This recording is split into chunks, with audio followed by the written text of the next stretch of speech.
जब हम बाजार जाते हैं किसी वस्तु को खरीदने के लिए तो हमें क्या चाहिए होता है? उसके लिए धन चाहिए होता है, तभी हम उस वस्तु को खरीद सकते हैं। वैसे ही यदि कोई व्यक्ति कृष्ण को खरीदना चाहे तो उसके लिए कितना धन लगेगा? गौतमीय तंत्र में एक श्लोक आया है, तुलसी दल मात्रेण जलस्य चुल्केन व विक्रीणितम स्वमात्मनम भक्ते ब्यो भक्त वत्सला। जो भक्त वत्सल भगवान है वो बिक जाते हैं। किसके हाथों बिक जाते हैं?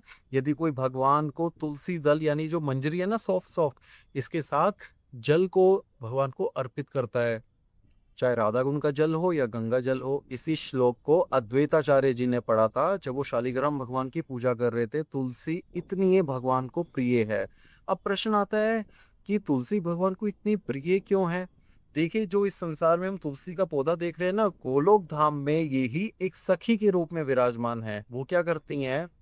जब श्री श्री राधा कृष्ण मिलते हैं, बहुत सारे सुंदर फल फूल, सुगंधित द्रव्य, इत्र, मयूर, पशु पक्षी, इन सबको एकत्रित करती हैं।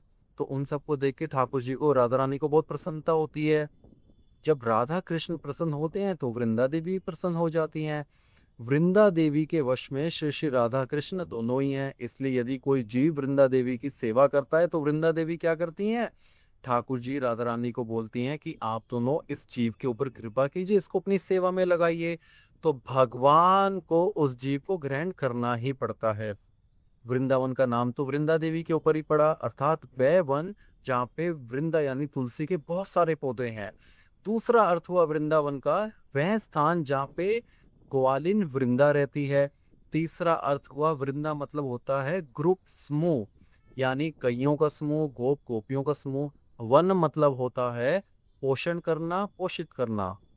वृंदावन मतलब वह स्थान जो गोविंद में, गोप गोपियों में, गैयों में कृष्ण प्रेम की भावना को पोषित करता है और रक्षित भी करता है। वृंदा देवी गोलोक धाम में नित्य निवास करती हैं। इनके पति का नाम है महिपाल, पिता का नाम है चंद्रभानु महाराज और माता का नाम है फुलारा देवी।